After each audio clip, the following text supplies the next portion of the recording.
내 모습 이대로 사랑하시네. 연약함 그대로 사랑하시네. 나의 모든 발걸음 주가 하시나니 날 인도하소서. 내 모습 이대로 사랑하시네. 연약함 그대로 사랑하시네. 나의 모든 발걸음 주가 하시나니 날 인도하소서.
할렐루야. 참 좋으신 하나님 아버지 감사합니다.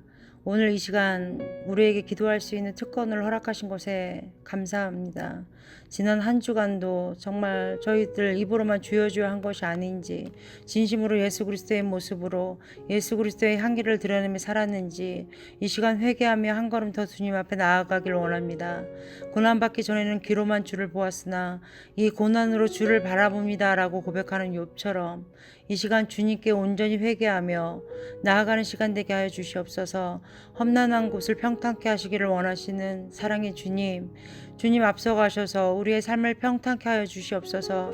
우리가 날마다 예수 그리스도의 자녀됨을 고백하게 하시고 우리의 모습 속에서, 행동 속에서, 삶 속에서 그리스도의 모습이 들어가게 하여 주시옵소서. 우리의 삶이 주인 되시는 하나님 아버지의 정말 자녀로 부끄럽게 살지 않게 하여 주시옵소서. 지난 주일 예배에는 하나님이 지으신 아름다운 세상에서 야외 예배로 드려지게 하심을 감사합니다. 날씨까지도 주관하셔서 마음껏 예배하며 올 수 있게 하심을 또한 감사합니다. 사랑의 주님, 우리가 주님 주시는 사명을 은사를 온전히 감당하게 하여 주시옵소서. 하나님의 나라가 온전히 넓혀지기를 소망하며 감사하며 진리 되시는 예수 그리스도의 이름으로 기도드렸사옵나이다. 아멘.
참 아름다운 곳이라 주님의 세계는 정말로 내가 나갔고 솔직할 수 있는 곳 조금이라도 내 의라 말할 수 없는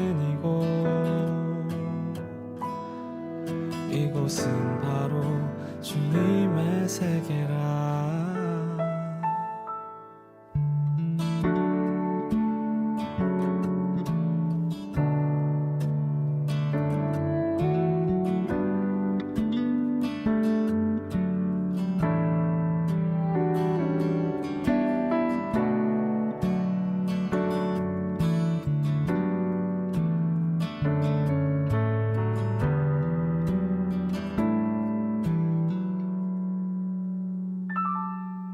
세상은 항상 말하네 그 길이 아니라고. 꼭 뜨거운 길이 있는데 왜 힘들게 사냐고. 단순한 선택조차 내게 버겁기만 한 곳.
수없이 넘어져도 사람들의 방향과는 조금 다르다 해도 내가 가는 길이 주가 가르쳐준 길이니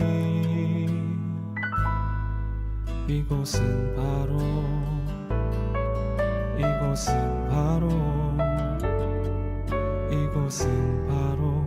주님의 세계라.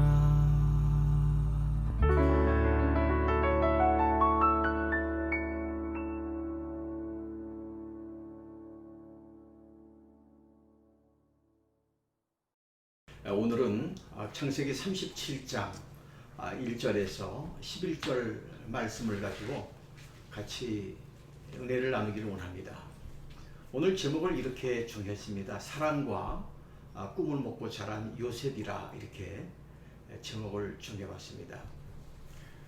우리가 성경을 살펴보면서 성경에 나오는 그 인물 가운데 우리가 가장 닮고 싶은 인물이 있다면 요셉일 것입니다. 우리는 그동안 아브라함과 또 이삭과 또 야곱에 대한 생애를 뒤돌아보지 않았습니까? 그들에게도 인간적인 실수가 있었지만 그들은 믿음의 조상이 되었습니다. 요셉의 삶을 볼 때마다 격려와 그리고 용기와 또 감동을 받는 것은 그가 최악의 상황에서 그 최악의 상황을 최선으로 바꾸었다고 하는데 있는 거죠. 누구든지 사람들은 위기를 다 경험합니다. 위기는 문제가 아니죠. 그 위기를 축복으로 어떻게 바꾸느냐가 굉장히 중요한 겁니다. 요셉에게는 몇 가지 특징이 있었죠. 그는 환경의 탓이나 또 조상의 탓을 하지 않았죠. 우리의 특징은 뭘까요? 환경을 탓하지요. 또 우리 조상을 탓하기도 합니다. 요셉을 보면 그렇게 억울하고 어려운데도 하나님 탓을 하지 않았다는 것, 그리고 자신을 힘들게 했던 사람들을 원망하지도 않았습니다. 여기에 요셉에 대한 감동이 있는 것입니다. 요셉의 생애를 네 가지로 저는 이야기하고 싶은데요. 첫 번째로 요셉은 정직한 사람이었다는 겁니다. 오늘날 우리 시대의 위기가 뭐냐면 정직의 위기라고 하는 겁니다. 정직의 위기. 정직이 무너지면 다 무너지는 거예요. 요셉은 그런 면에서 정직한 사람이었습니다. 또한 두 번째로 요셉은 꿈의 사람이었습니다. 우리가 발견하는 점은 그가 꿈의 사람이었다고 하는 것. 꿈을 꿀 줄 알았어요. 그리고 꿈을 이룰 줄 알았던 사람. 또한 어떠한 위기 속에서도 꿈을 간직했던 사람이 바로 요셉인 것입니다. 세 번째로 요셉에게 있어서 특별한 특징을 발견할 수가 있는데 요셉은 믿음의 사람이었다는 겁니다. 요셉은 하나님을 신뢰하는 믿음의 사람이었어요. 마지막 네 번째로 요셉은 용서의 사람이었습니다. 용서. 요셉의 생애에 클라이막스가 있는데 그것은 바로 용서입니다. 형들을 용서하지요. 그리고 모든 사람을 다 품고 나서 요셉의 생애가 마무리가 됩니다. 자, 요셉은 정직한 사람, 또 꿈의 사람, 또 믿음의 사람, 용서의 사람의 모습이 우리의 삶 속에서 발견되어지기를 이 시간 축복합니다. 이런 사람이 바로 누구냐? 예수님 아니겠어요? 요셉이야말로 가장 예수님을 닮은 사람이었다고 말을 할 수 있는 것입니다. 정직한 요셉. 오늘 본문에 생각하고 싶은 것은 요셉의 정직함이라고 하는 것. 우리가 한번 들여다보기를 원합니다. 사실 정직이라고 하는 것은 타고나야 되는 거지요. 내가 노력해서 정직해질 수가 있지요. 그럴지라도 천성적으로 정직이 그 몸속에서 있어야 되는 겁니다. 여러분, 저는 여러분들의 그 자녀들에게 이 정직한 기질이 있기를 바라고요. 품성이 있기를 바랍니다. 어떤 사람들은 보면 태어날 때부터 참 안 된 얘기지만 이 사기성을 갖고 태어나는 사람들이 있습니다. 아무리 노력해도 이 사기성을 벗어나기 어려운 사람도 우리 주변에 있다고 하는 겁니다. 요셉의 아버지 야곱이 바로 그런 사람이었습니다. 사기성이 가득한 사람. 우리가 요셉을 공부해 보면 아주 신기한 것이 많이 있는데요. 어떻게 야곱 같은 사람에게서 요셉이 태어날 수 있었을까? 사실 보면 불가능한 일 같았습니다. 야곱이라고 하는 이름은 움켜진다고 하는 것. 우리가 앞장에서 공부를 하면서 야곱과 에서에 대한 말씀을 드렸습니다만은 야곱은 움켜진다고 하는 뜻이 있습니다. 그는 사기꾼이었어요. 남의 것을 움켜쥐는 사기꾼. 형 에서의 장자권과 축복권을 훔쳤지요. 그로 인해서 집을 떠나서 방황의 세월을 보냈던 사람이 바로 야곱이었습니다. 우리가 성경을 보면 놀라운 것이 굉장히 많이 나오는데 이삭에게서 야곱이 나온 것도 놀랍고 또 야곱에게서 요셉이 나왔다고 하는 것 우리가 놀라지 않을 수가 없습니다. 이 사실을 우리가 미뤄볼 때 우리가 부모의 탓을 하지 말아야 함을 알 수가 있는 것이죠. 부모와 상관없이 요셉처럼 될 수가 있다는 겁니다. 동의하십니까? 부모가 여러분이 따라가기 힘든 모습을 보여주고 그래서 여러분이 어려운 일을 많이 겪었다 할지라도 극복할 수 있다고 하는 것을 우리가 기억해야 되는 겁니다. 이것이 우리에게 희망인 거지요. 요셉을 보십시오. 신기할 정도로 요셉은 그 모든 환경을 뛰어넘지요. 요셉은 아버지와는 전혀 다른 기질, 전혀 다른 성품을 가지고 태어납니다. 하나님께서 그에게는 천성적으로 거짓이 없는 양심을 주신 것 같은 거예요. 창세기 37장 우리가 1절과 2절 말씀을 같이 한번 보시겠습니다. 야곱이 가나안 땅 곧 그의 아버지가 거류하던 땅에 거주하였으니 그리고 2절입니다. 야곱의 족보는 이러하니라. 요셉이 17세의 소년으로서 그의 형들과 함께 양을 칠 때에 그의 아버지의 아내들 비라와 실바의 아들들과 더불어 함께 있었더니 그가 그들의 잘못을 아버지께 말하더라. 본문에는요, 그 요셉의 어릴 적 이야기가 소개되어지고 있지 않습니다. 17세 소년이 되어 사춘기를 겪는 예민한 17세의 나이였을 때부터 오늘 본문이 소개되어지는 겁니다. 말씀을 보면 이제 요셉은 아버지와 형제들과 함께 약속의 땅에서 자라고 있었습니다. 이것은 그 아마 요셉의 마음속에 어릴 때부터 하나님에 대한 약속 그리고 믿음이 자리 잡을 수 있는 터전이 되지 않았을까 그렇게 우리가 한번 생각해 볼 수가 있는 것입니다. 어떤 분위기에서 우리의 자녀들이 자라는가 이 굉장히 중요하다는 사실입니다. 요셉은 어머니를 일찍 여의지요. 요셉의 어머니 라헬은 그 요셉의 동생인 베냐민을 낳을 때 난상으로 죽지 않았습니까? 요셉에겐 다른 형제들이 많이 있었지만 배다른 형제들이에요. 의붓 어머니가 셋이도 있었어요. 이런 분위기 속에서 요셉이 17세의 소년으로 부쩍 성장했어요. 그러나 놀라운 사실은 요셉에게는 그런 환경 속에 자랐음에도 상처가 없었다고 하는 것. 할렐루야. 저는 여러분들에게 상처가 없기를 바랍니다. 어떤 환경이든지 주변에 어떠한 사람들이 있다 할지라도 또 요셉처럼 여러 가지로 복잡한 가정의 환경 속에 성장한다 할지라도 상처가 없기를 바랍니다. 우리는 환경이 어려우면 상처를 받기 쉽습니다. 부모가 이상적인 부모가 아닐 때에 제일 먼저 자녀는 상처를 받습니다. 그래서 그것으로 인해서 성장하면서 성격이 삐뚤어지고 말도 곱게 하지 못합니다. 혈기를 부리고 또 시기하고 경쟁하며 거짓말하는 성품으로 만들어지기 쉽습니다. 이것은 왜냐하면 주변의 그런 환경 속에 성장하기 때문에 그런 거예요. 요셉을 보십시오. 그가 이런 환경 속에서도 환경과 상관없이 쭉 뻗은 대나무처럼 자란 것은 기적 중에 기적이라고 말할 수가 있는 것입니다. 아버지가 그렇게 교육했을까요? 아니잖아요. 야곱은 사기꾼이었어요. 그런 아버지가 무슨 교육을 했겠어요? 이것을 우리가 기억해야 되는 겁니다. 환경이 어려워도 또 부모님이 어려워도 얼마든지 상처 없이 순진하게 올곧게 성장할 수 있다고 하는 것.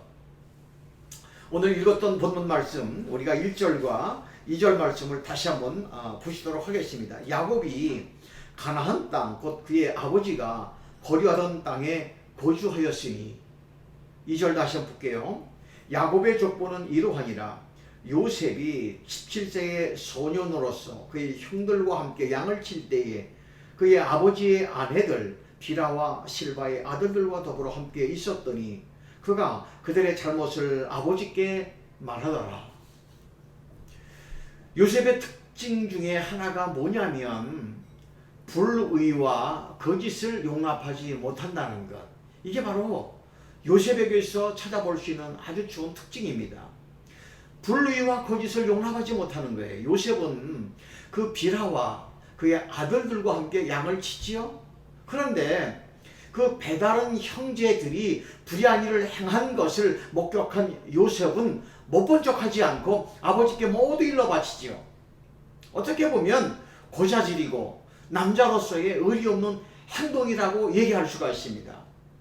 저는 오늘 이 본문에서 요셉의 그 행동이 옳은가를 놓고 한번 몹시 한번 고민해 보았습니다. 결국 요셉은 천성적으로 거짓말을 하지 못하는 성격이었다고 하는 결론을 내리게 되는 겁니다. 그것이 형제들이 봤을 때는 고자질 같고 내가 괴롭고 다른 사람의 피해를 본다 할지라도 거짓말을 못했다고 하는 것. 요셉이 그 형들을 미워해서 고자질한 것이 아니라고 하는 증거가 있지요. 야곱이 그 형들에게 도시락을 갖다 주라고 했을 때 그는 순종합니다. 만약 요셉이 형들을 미워했거나 질투했다면 그러지 못했을 거예요. 아버지가 아무리 그래도 그러지 못했을 거예요. 그러나 요셉은 순종했고 형들이 그 자리에 없어서 수사원까지 해가면서 찾아간 것을 우리가 보면 요셉은 그 형들에게 나쁜 감정이 없었다고 하는 것이 분명한 겁니다. 그렇다면 요셉은 왜 일러 바쳤을까? 그것은 그의 정직성 때문입니다. 이것이 바로 요셉의 특징입니다. 우리의 위기가 어디에서부터 시작되었다고 볼 수 있을까요? 정직을 잃어버린 데 우리의 위기가 있는 겁니다. 우리는 정직하면 죽습니다. 우리는 정직하면 손해를 봅니다. 그래서 알면서도 모른 척, 보고도 보지 않은 척, 사건도 해석을 반대로 해서 현실을 지롭게 산다고 착각하는 것이에요. 저는 우리 교우나 또 우리 민족을 위해서 기도할 때마다 주님, 우리 교우들 마음속에 정직이 있게 하시고 우리 민족 속에 정직이 있게 하옵소서, 이렇게 저는 기도를 드립니다. 교회가 가지고 있는 최대 위기가 뭘까요? 예수를 잘 못 믿는 것이 아니라 교인들이 정직하지 못하다고 하는 것. 신앙생활 오래 하면서 성경도 받고 성경도 잘 읽고 기도도 많이 하는데 우리의 삶 속에 정직이 없다고 하는 것. 이게 참 우리에게 위기예요. 왜 교회가 이 세상에서 손가락질을 당하는가? 많은 이유 가운데에 바로 교회가 정직성을 잃어버렸다는 겁니다. 저는 편애하는 야곱에 대한 말씀을 드릴 텐데, 두 번째로 그 요셉의 생애를 통해서 우리가 발견하는 것은 아버지의 지극한 그 사랑을 받고 자랐다고 하는 것입니다. 3절과 4절을 같이 한번 보도록 하겠습니다. 요셉은 노년에 얻은 아들이므로 이스라엘이 여러 아들들보다 그를 더 사랑함으로 그를 위하여 채소봇을 지었더니, 4절 말씀, 그의 형들이 아버지가 형들보다 그를 더 사랑함을 보고 그를 미워하여 그에게 편안하게 말할 수 없었더라. 이 구절을 보면 요셉에게 문제가 있는 것이 아니라 아버지에게 문제가 있는 것을 알 수가 있습니다. 아버지 야곱이 요셉을 편애해요. 자식이 많잖아요. 아내가 많기 때문에 자식들을 많이 낳았어요. 그러면 그 아버지로서 자식들에게 사랑을 골고루 나눠줘야 되는데, 특히 그 아버지 야곱이 요셉을 편했다고 하는 것 때문에 문제가 생기는 겁니다. 요셉에게 채색 옷을 입히기 다른 형제들이 시기하고 질투했더라. 말도 험하게 했어요. 그런 상황이 여기에서 벌어지고 있습니다. 야곱이 요셉을 편애한 것은 이해할 수가 있습니다. 4명의 부인 중에서 요셉의 어머니였던 라헬은 야곱이 가장 사랑했던 여인이었기 때문에 그 여자가 낳은 아이를 야곱이 사랑하는 것은 우리가 이해할 수가 있죠. 또 그 사랑했던 아내가 자식을 낳다가 죽잖아요. 그렇기 때문에 아버지로서 안타까운 마음이 있어서 어머니를 여의었던 요셉을 누구보다 더 챙겼을 것이라고 하는 것, 우리가 짐작해 볼 수가 있습니다. 그래서 성경을 보면 여러 아들들보다 그를 더욱 깊이 사랑하여 채색 옷을 지어 입혔다라고 성경은 말씀하고 있습니다. 그러나 하지만 그 결과는 그 형들의 시기, 질투, 그리고 가정의 불화가 거기에서 시작이 되어졌던 겁니다. 우리는 여기에서 두 가지를 배우게 되어지는데, 첫째로 편애는 자식들에게 갈등을 준다는 것입니다. 가정의 불화를 가져오는 거지요. 부모도 인간이기 때문에 자녀들 중에 누구를 더 특별히 사랑할 수가 있습니다. 뭐 자식이 많든 적든. 그러나 이 본문을 통해서 부모님들이 배워할 것은 그럼에도 불구하고 절대로 편애해서는 안 된다는 겁니다. 그것도 눈에 띄게 대놓고 똑같이 나눠줘야 되는 겁니다. 이게 부모의 역할입니다. 여기서 다른 각도로 야곱의 우리가 편애를 좀 보고 싶은데, 배다른 형제들의 입장에서 보면 아버지의 편애는 몹시 불편한 것이었지만 요셉의 입장에서는 매우 놀라운 것입니다. 요셉은 특별한 대우를 받았잖아요. 채색 옷을 지어 입혔죠. 다른 형제보다 그를 더 끔찍이 사랑했죠. 다시 말해서 특별한 대우를 받았어요. 그랬을 때 아버지에 대한 요셉의 감정이 어땠을까? 아마도 아버지는 내가 무슨 실수를 해도 다 용서할 것이다 라고 하는 믿음이 있었을 것입니다. 아버지가 나를 저렇게 사랑하는데, 아버지가 나를 사랑하는 것이 확실하다, 그것은 의심할 여지가 없다라고 하는 생각을 갖고 자랐을 것입니다. 요셉에게 있어서 이것은 굉장히 중요합니다. 부모가 자신을 어떠한 경우에도 용서하고 사랑한다고 하는 믿음을 갖고 자라는 것이 아이의 미래에 있어서 얼마나 중요한지 모릅니다. 사랑받고 있다고 느끼는 것만큼 중요한 것은 없다는 겁니다. 또한 두 번째로 우리의 모든 비극은 거절감 때문이라는 겁니다. 부모가 나를 거절하고 사람들이 자신을 믿어주지 않기 때문인 것이죠. 나를 이용했을 뿐 사랑한 것이 아니었다라고 느낄 때 사람들은 누구나 인격에 대한 위기가 오는 겁니다. 그러나 누군가 나를 정말 사랑한다, 자기 자식을 죽일 만큼 나를 사랑한다, 이 사랑은 진짜다라고 하는 믿음이 생기면 사람은 그때 변하기 시작하는 겁니다. 우리 인간은 사랑을 받고 사랑을 먹고 사랑하는 존재라고 얘기할 수가 있습니다. 요셉에게 있어서요, 아버지가 자신을 사랑한다고 하는 확신이 분명했던 것 같지요. 요셉은 사랑을 받고 자란 반면에 배다른 다른 형제들은 불신 속에 자랐다고 볼 수가 있습니다. 이것을 우리가 구원의 차원에서 이야기하기 원합니다. 구원의 차원에서 하나님의 사랑은 편애라고 하는 사실, 나에게 사랑받을 만한 조건도 자격도 없음에도 불구하고 하나님은 일방적으로 자기 아들을 십자가에 못 박혀 죽이기까지 나를 사랑하셨고, 또한 내가 하나님의 사랑을 거부했을 때에도 하나님은 그 오랜 시간 동안 내가 돌아오기를 기다리셨습니다. 하나님의 사랑은 한 번도 신 적이 없지요. 하나님의 사랑은 한 번도 자잘한 적이 없죠. 그래서 우리가 하나님의 사랑 앞에 바로 녹아나는 겁니다. 할렐루야. 사랑하는 여러분, 여러분이 편애를 받고 자랐다고 하는 사실을 알고 계시나요? 하나님의 사랑과 야곱의 차이점이 바로 이것이에요. 야곱은 요셉만 편애했지만 하나님은 우리 모두를 편애하셨다고 하는 것. 하나님은 그 깊이와 또 넓이와 크기를 측량할 수 없는 사랑을 무조건 쏟아부어 주셨어요. 저는 여러분의 자녀들이 부모의 신뢰와 사랑을 받고 자라는 자녀가 되어지기를 축복합니다. 그렇게 하셔야 됩니다. 한 번도 부모님의 따뜻한 사랑과 용서를 받지 못하고 자란 자녀는 불행해질 수밖에 없죠. 어떻게 그 자녀가 올바로 잘 성장할 수가 있겠습니까? 그러나 안심하시기 바랍니다. 하나님은 여러분을 편애하십니다. 부모는 혹 나를 버릴지라도 그런 부모가 없겠지만 하나님은 나를 버리지 아니하시나는 사실 우리가 이것을 기억해야 됩니다. 두 가지 꿈에 대한 말씀을 드릴게요. 세 번째, 요셉은 꿈을 먹고 자란 사람입니다.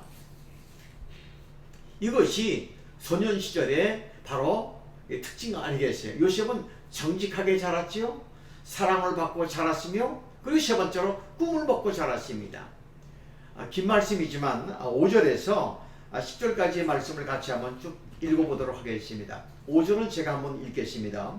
요셉이 꿈을 꾸고 자기 형들에게 말하매 그들이 그를 더욱 미워하였더라. 6절 같이 한번 읽겠습니다. 시작. 요셉이 그들에게 이르되 청하건대 내가 꾼 꿈을 들으시오. 7절은 제가 읽습니다. 우리가 밭에서 곡식단을 묶더니 내 단은 일어서고 당신의 단은 내 단을 둘러서서 자라더이다. 8절 같이 하시겠습니다. 그의 형들이 그에게 이르되 내가 참으로 우리의 왕이 되겠느냐, 참으로 우리를 다스리게 되겠느냐 하고 그의 꿈과 그의 말로 말미암아 그를 더욱 미워하였더라. 9절은 제가 합니다. 요셉이 다시 꿈을 꾸고 그의 형들에게 말하여 이르되 내가 또 꿈을 꾼즉 해와 달과 11별이 내게 절하더이다 하니라. 10절은 같이 하겠습니다. 시작. 그가 그의 꿈을 아버지와 형들에게 말하매 아버지가 그를 꾸짖고 그에게 이르되 내가 꾼 꿈이 무엇이냐, 나와 내 어머니와 내 형들이 참으로 가서 땅에 엎드려 내게 절하겠느냐. 요셉은요 참 정직했어요. 또한 그는 사랑을 받고 자랐습니다. 그러나 그의 가장 큰 특징이 뭐냐면 비전의 사랑, 꿈을 꾸며 살았다고 하는 것. 17살 때 있었던 일 아니겠습니까? 그런 평생에 있어서 잊을 수 없는 꿈을 꾸게 되잖아요. 이 꿈 때문에 그 요셉은 역경과 또 모함과 위기 속에서 살아남을 수가 있었던 겁니다. 꿈을 꾸는 사람들은 눈이 반짝거리는 거예요. 배고파도 반짝거리고 실패해도 반짝거리고, 꿈 있는 민족은 망하지 않는다고 그러지 않았어요? 꿈 있는 사람에게는 미래가 있습니다. 동의하십니까? 저는 우리 모든 성도님들이 성령의 꿈, 하나님의 꿈이 있기를 축복합니다. 이 창세기 말씀을 우리가 쭉 같이 보면서 오늘 창세기 37장 요셉에 대한 꿈에 대한 말씀을 드리는데, 요셉의 꿈이 여러분의 꿈이 되어지시기를 바라고 그 꿈을 꾸시는 귀한 환상이 여러분들 가운데 있어지기를 바랍니다. 요셉의 꿈은 어떤 것이었는가? 좀 특이하지요. 꿈에는 두 종류가 있는데요. 자기가 만든 꿈이 있고요. 어릴 때 가난하게 산 사람은요 부자가 되고픈 꿈이 있습니다. 이것은 인간의 꿈이죠. 나로부터 온 꿈. 그런데 하나님으로부터 온 꿈은 큰 차이가 있어요. 우리는 내가 꾼 꿈을 가리켜서 백일몽이라고 합니다. 백일몽. 그러나 요셉이 꾼 꿈은 자기가 만든 꿈이 아니라 하나님이 주신 꿈이었어요. 우리는 여기서 아주 중요한 정의를 하기를 원하는데요. 크리스천이 갖는 꿈, 우리 그리스도인들이 갖는 꿈은 하나님이 주시는 것이에요. 하나님이 주시는 것이어야만 하는 겁니다. 그렇기 때문에 포기할 수가 없습니다. 여러분에게는 어떤 믿음의 꿈을 갖고 계십니까? 어떤 미래에 대한 확실한 꿈을 갖고 계십니까? 하나님이 주신 것이라면 포기하지 않기를 바랍니다. 왜냐하면 하나님이 주신 꿈이기 때문에 반드시 이루어지는 것이에요. 요셉이 꾼 꿈은 어떤 꿈이었을까? 첫 번째 꿈은 자기가 묶었던 곡식단이 있었습니다. 그런데 그 단에다 형들이 묶은 곡식단들이 절을 했다고 하는 거예요. 이게 말이 되죠? 안 되잖아요. 상식이 맞지 않아서 이해할 수 없는 말인 거예요. 근데 이게 사실이죠. 이 꿈은요 13년 후에는 사실로 변했다고 하는 겁니다. 하나님의 꿈은 일반적으로 일반 사람들은요 이해하지 못해요. 세상 사람들은 이해할 수가 없습니다. 어떻게 그런 일이 생길 수가 있냐고. 왜냐하면 이것은 미래에 일어날 암시라고 하는 것. 꿈의 본질은 이해하지 못하면요 사람들을 미워하고 또 분노하고 시기하고 공격합니다. 이것이 하나님이 주신 꿈의 특징이라고 하는 것. 교회도 마찬가지 아니겠습니다. 우리 찬양의 교회를 향한 그 하나님의 꿈이 있습니다. 이 꿈을 우리가 다 이야기한다면 우리는 힘들고 어려운 상황에 빠져 모두 도망갈지도 모릅니다. 그러나 하나님의 계획과 꿈은 우리 교회를 통해서 반드시 이루어질 것이다. 교회가 여러분의 이성과 또 상식에 맞지 않은 이야기들을 가끔 우리가 합니다. 저도 하고 싶지 않습니다. 그러나 우리가 해야 되는 거예요. 그것이 하나님이 가지신 이상이기 때문인 것입니다. 우리 교회가 표가 뭔 줄 아세요? 성령이 이끄시는 교회. 성령이 이끄시는 교회. 이 교회 안에서 성령의 기름 부으심을 받은 통을 통해서 이 세상을 바꾸어 나가는 이웃을 섬기는 그런 꿈들이 우리 교회에 있지 않습니까? 그 꿈을 실현하기 위해서 하나님께서 우리를 공동체로 묶어주셨습니다. 지체로 묶어주셨습니다. 이것을 이루어 나가기 위해서 많은 것들이 우리에게 투자가 되어져야 됩니다. 헌신되어져야 됩니다. 수고가 되어져야 되는 겁니다. 왜? 이것은 하나님이 우리에게 주신 이상이고 꿈이기 때문인 겁니다. 여러분, 자녀들에게 대해서 또 자신에 대해서도 마찬가지예요. 요셉이 두 번째 꿈을 꾸는데 아주 매우 이상해요. 요셉이 버티고 있는데 하늘의 해와 그리고 달과 11별이 요셉에게 절을 했다고 하는 거예요. 첫 번째 꿈은 형들의 단들이 자기에게 절을 했어요. 두 번째는 하늘의 별과 달과 11별들이 이게 자기에게 절을 해요. 얼마나 황당무계한 말이래요. 그러나 놀라운 것은 13년 후에 이 꿈이 이루어졌다는 것. 형들이나 아버지의 입장에서는 당시에 요셉의 꿈을 이해하기가 굉장히 어려웠고 받아들이기 어려웠어요. 형들이 아버지가 그 요셉을 편애했기 때문에 미워했는데 꿈 얘기를 하니까 얼마나 더 미웠겠습니까? 이것이 하나님의 꿈 때문인 거예요. 꿈을 가진 사람의 그 사람들은요, 그 꿈은 하나님이 주시는 겁니다. 하나님이 주시는 꿈은 황당무계한 성격을 가지고 있습니다. 요셉의 한번 나이를 보십시오. 그는 이미 상식이 있는 나이였습니다. 그는 그 말을 해서 자신에게 이로울지 이롭지 못할지를 판단할 수가 있었어요. 이런 꿈을 꾸었다면 말하지 않은 것이 낫지 않았어요? 보나마나 욕먹을 꿈이고 또 시기와 또 질투를 받을 만한데 왜 이러한 이야기를 했을까? 그런데 요셉은 이 꿈을 정직하게 이야기했어요. 우리가 이 말씀을 시작하면서 요셉은 정직한 사람이라고 그랬습니다. 또 여기서 하나 배울 게 뭐냐면 하나님의 꿈은요 말하지 않고는 견딜 수 없다고 하는 것. 에레미야를 한번 보십시오. 그는 자기 민족이 망한다고 하는 계시를 받잖아요. 그래서 만나는 사람마다 나라가 멸망할 것이다. 나라가 멸망할 것이다. 이렇게 얘기하고 다닙니다. 그 말을 누가 좋아하겠어요? 아니, 이 멀쩡한 나라가 멸망할 것이라니. 그리고 그 말이 요즘 같은 분위기에 통하기는 하겠냐 이거요. 예레미야가 얼마나 괴로웠으면 이제 내가 예언을 하지 않겠노라 이렇게까지 자기에게 다짐을 합니다. 말을 해도 사람들이 듣질 않아요. 비웃어요. 그런데 속에서 불이 나니까 예언을 말하지 아니할 수가 없습니다. 이게 바로 예언인 겁니다. 요셉이 꿈이 바로 그런 의미예요. 하지 않으면 견딜 수가 없는 것이에요. 이것이 복음입니다. 예수님이 이야기인 거예요. 만약에 우리들이 예수를 믿었는데 예수님 이야기를 하지 않아도 괜찮다면 그것은 예수가 아니잖아요. 복음을 전하지 않아도 두 다리 뻗고 잘 수 있다는 것은 복음이 아닌 거예요. 하나님을 전하지 않아도 좋은 것은 하나님이 아니지요. 이야기를 하지 않으면 견딜 수가 없고 말하지 아니하면 견딜 수가 없고 그 이야기를 하지 않으면 인기도 잃고 재산도 잃고 핍박을 받을 것을 알면서도 예수 그리스도만이 길이요 진리요 생명이요 그를 믿어야 천국에 간다고 말할 수밖에 없어야 되는 겁니다. 믿으십니까? 이것이 꿈인 거예요. 이게 그리스도인의 꿈인 것입니다.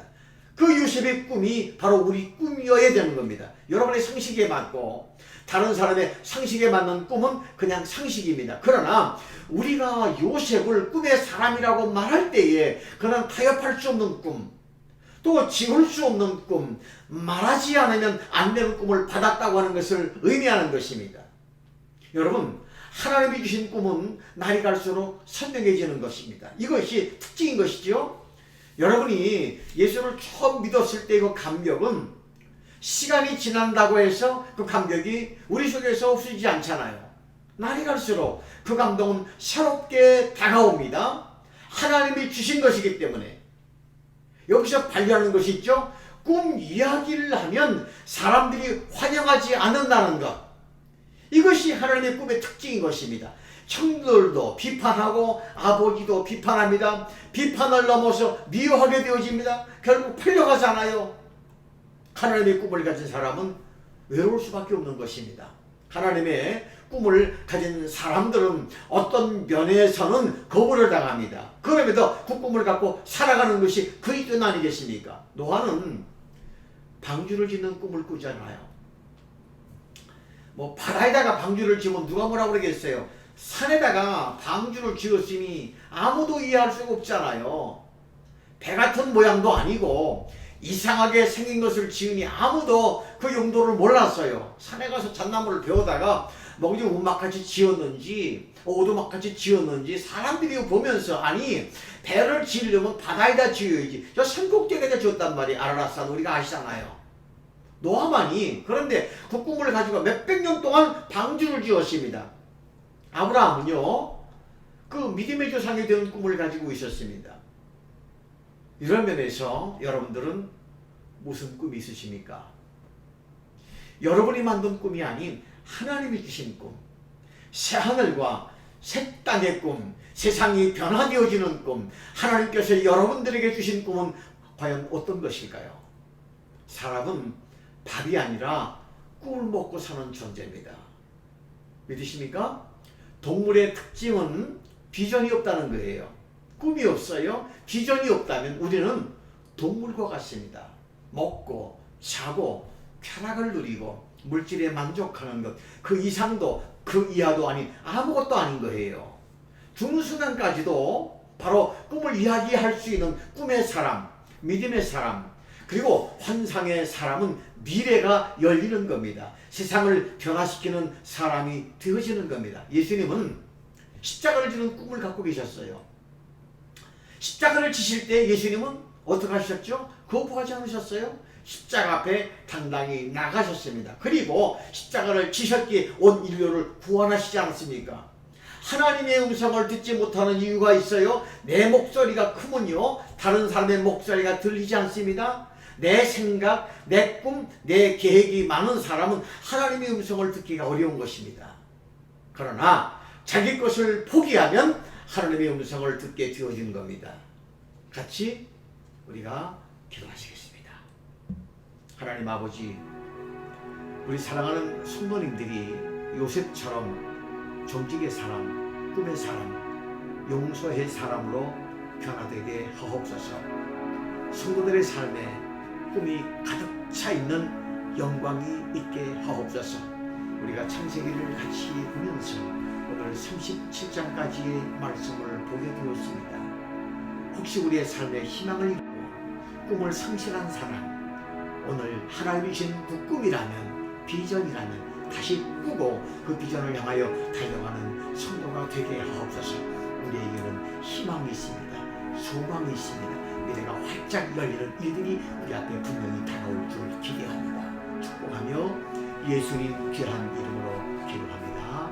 아멘. 할렐루야. 감사합니다. 이것으로 수요 예배를 마치었습니다. 남은 3일 동안도 승리하시고 이 시간 우리가 중보의 그 기도의 제목을 위해서 같이 기도하는 시간 가지시고 이제 자유롭게 시간 가지시기 바랍니다. 감사해요.